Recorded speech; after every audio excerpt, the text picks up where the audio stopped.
Hello and welcome to another taste bud tingling island kitchen.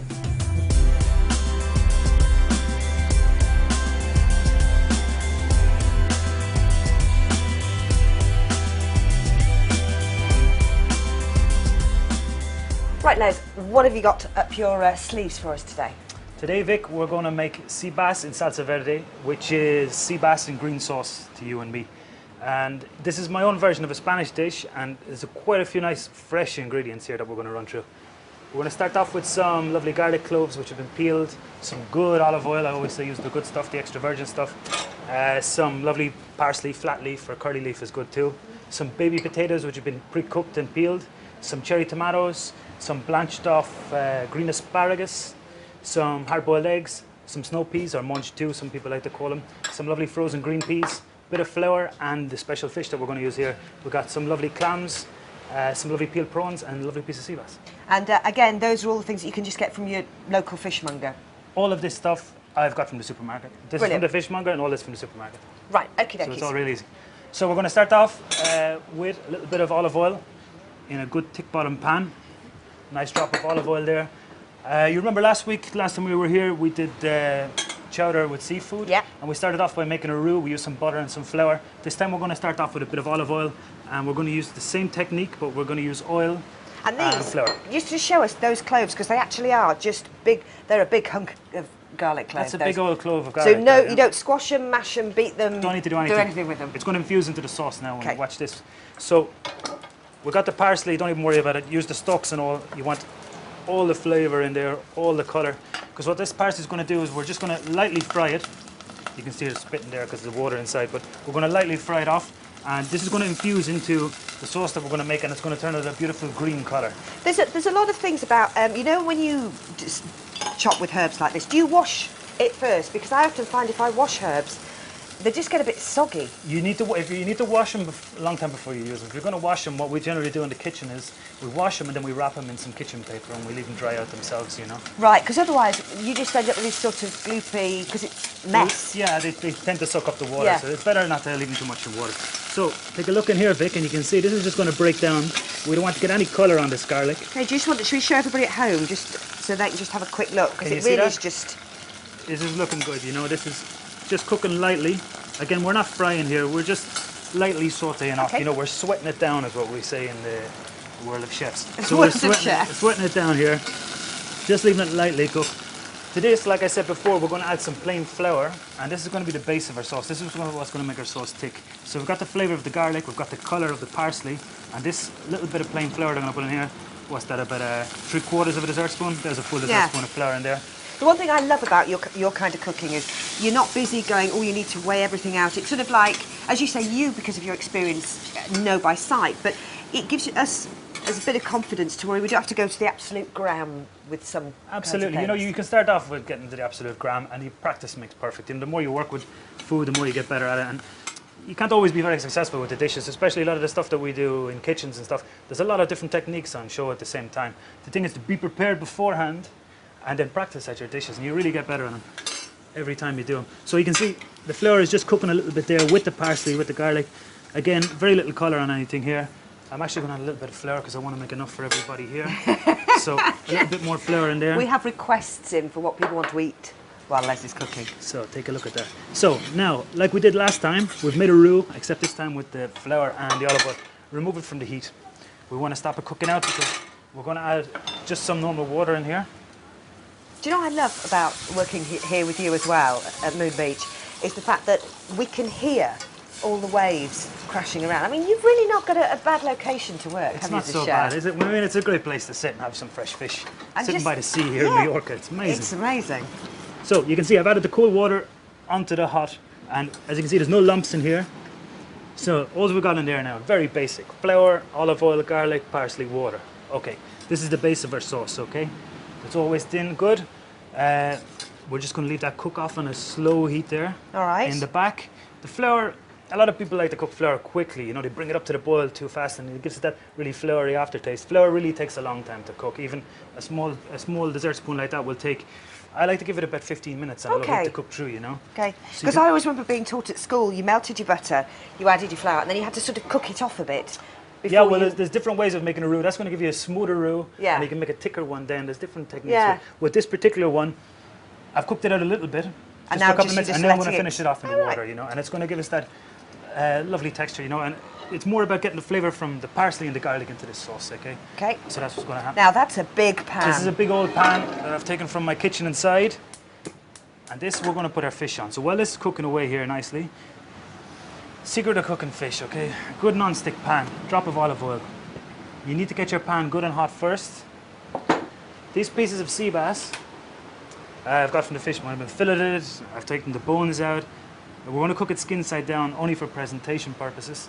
You're seeing the beautiful colour So side. whichever way you want to present it, that's the side that should Goes go down first. Exactly. I mean, you can very well, if you wanted a piece of fried fish, you can cook the flesh side first and then flip it up like this. It's going to look just as good. So we've got our sea bass here, we've got our pan on to cook this.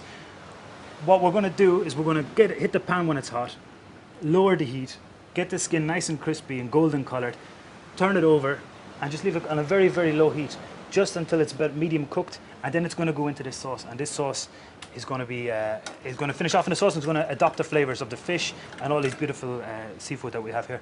So the pan should be just about ready.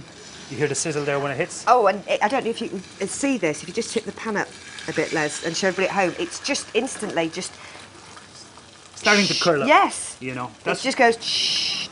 that's when you know it's going to caramelize and get that beautiful colour, and that's what you want on the fish. You know, And you want would beautiful colour. that effect happen with all fish, all types of fish, or All is it types just of fish. But the very, very important thing that people forget to do is you need to use the non-stick pan. You need to dry the fish. So you take the fish out of the bag or whatever the monger gives you, take it out, get some kitchen paper and damp it off. Because any that water when it hits the pan is going to come out and you're going to make a fish soup and not fried fish.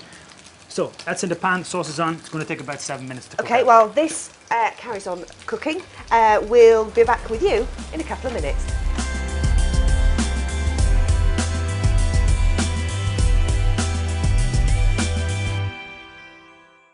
Welcome back. Now then, Les, how's the old fish doing? Okay, Vic, fish has been on about 5-7 minutes. Our sauce has been cooking out here, cooking out the flour on a very, very low heat. You can see it's after thickening up now, and it's after taking on this beautiful green colour from the parsley. Again, Now, should we show everybody at home, because it's quite interesting, I think, to see how it's changed in its sort of colour and its...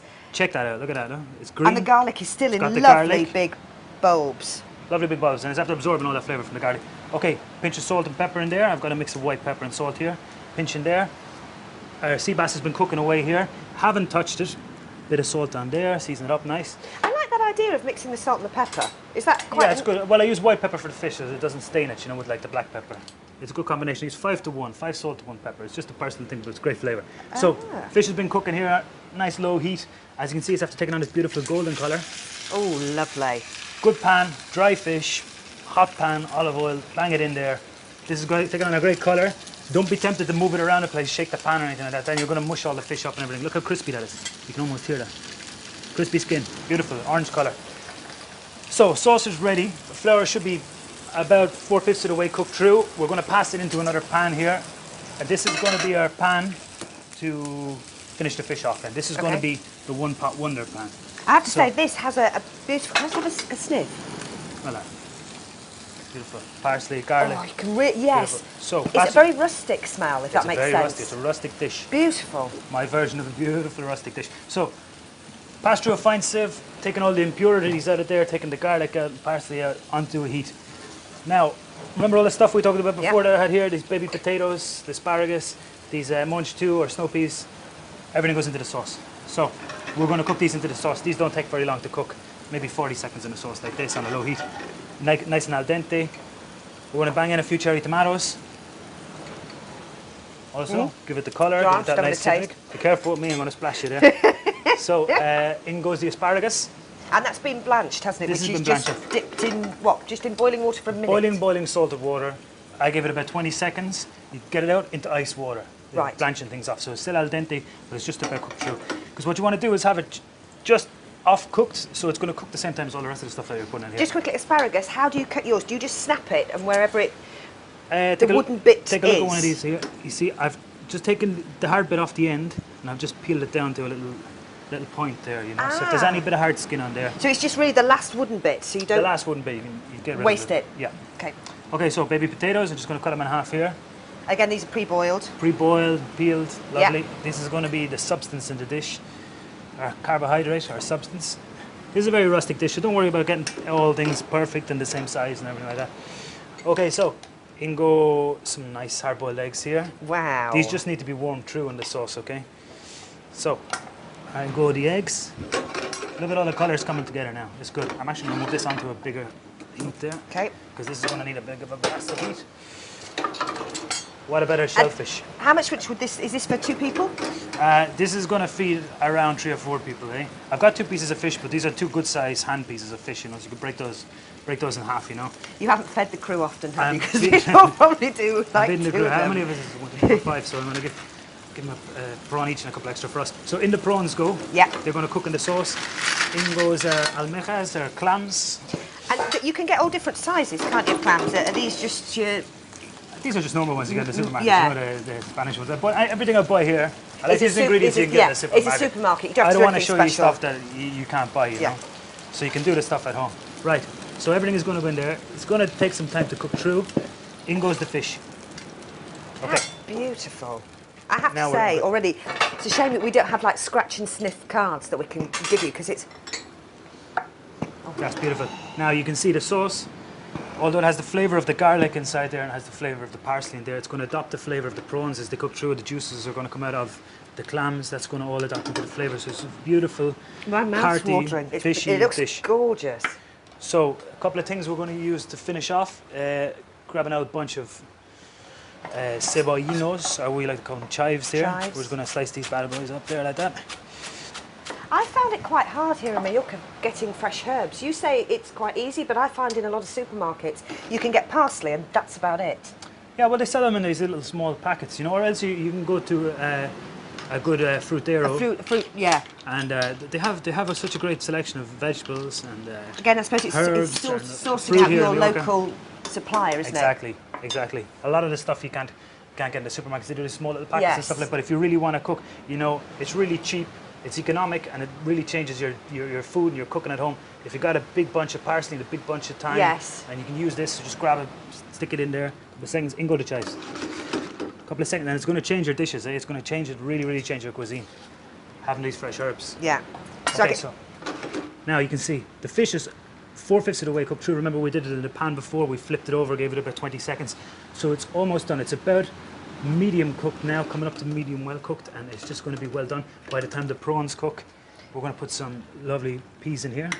it's quite a substantial dish. When you looked at all those ingredients separately, it didn't look as though it could come together and make such a sort of Yeah, well, hearty we've got 2 meal. really good pieces of sea bass here. We've got some eggs, we've got the beautiful potatoes, this is going to be substance and carbohydrates, and we've got all this great selection of vegetables, and that's going to be enough to feed 4 or 5 people, you know. at the end Yeah. of the day. So it's just almost ready. Let me move some stuff aside here. Okay. Let's get it. Move some of this. There you go. Okay, move some of this stuff out of the way. As you can see, you don't need to overcook anything that's in there. Prawns and that, you can just see them just changing colour now. See this translucent colour? Yeah. Like I always say about cooking, see the clams have opened up there, all the juices have gone there. Fish is almost ready. It's just, I've just seen it. It's brilliant watching a little clam just open. Just popping open. Yeah. And that's just releasing nothing but flavour in there. And again, if you find, if there's any in there that haven't automatically popped, do you just keep those to one side and don't try and open them? A couple of dead ones in there, you know, Yeah. you're going to give yourself a bad stomach or tummy, something yeah. like that. Yes. But these are really good sourced fresh ones. When you buy them in the supermarket, keep an eye on when they're getting their hand, or if you're with your fishmonger, say, give me the fresh stuff, don't buy the open ones. Yes. You're the boss when you go there. You tell them, give me these clams. I don't want these ones. Take these I ones. should imagine You're you're paying the money. You enjoying get to the good shop stuff. with. Take my word for it. You know. I'm bringing you shopping with me next time. This fish is just perfectly ready. We want to serve it up here. Okay. Okay. This is a hearty dish. You know, you don't have to be too particular about the serving. I'm going to do it just the way Oh, here. beautiful. See, this is nothing's overcooked there. Just translucent prawns. They're going to continue to cook for the next minute, 30 seconds, minute on their own in the heat. Look at all the beautiful colours. The clams. It is. Oh, and again, the smell. It is just it's not sort of overpowered, is it? If you want to show everybody at home, just tip the pan up a bit, because just so everybody can just see. If you just keep it there, because it takes a while to just see just how much is in there. Yeah. Oh, it's a great dish. You know. It's a real hearty and, dish. you know, inexpensive. Inexpensive. Yeah, absolutely. Pretty, It's a good summer dish. I mean, you can have this any time of year, to be honest with you. I have it on the menu during the summer here at Mood. It sells great, you know, the people love it. It's so hearty. It's so good. I mean, you know, it's the best of Spain here in a dish, you know. And this is my own version of it. So we've got enough for everybody here. I think we've got enough for the crew. Yeah, I think we've Let's clean up the plate there. And Vicky, that is basically it. That's my version of sea bass in salsa verde. That is gorgeous. Right now, here are a list of the ingredients for this fantastic dish. You'll need 2 fillets of sea bass, about 5 king prawns, some clams, some asparagus, peas manche, 2 tomatoes, pre-cooked potatoes and some chopped chives. Also, you will need some plain flour, about a dessert spoonful, some parsley, 5 cloves of garlic and 400 millilitres of water, salt and pepper to taste. Well, thanks very much for joining us this time here at the wonderful Mood Beach restaurant, and you can join Les and I again for another Island Kitchen very soon. Take care.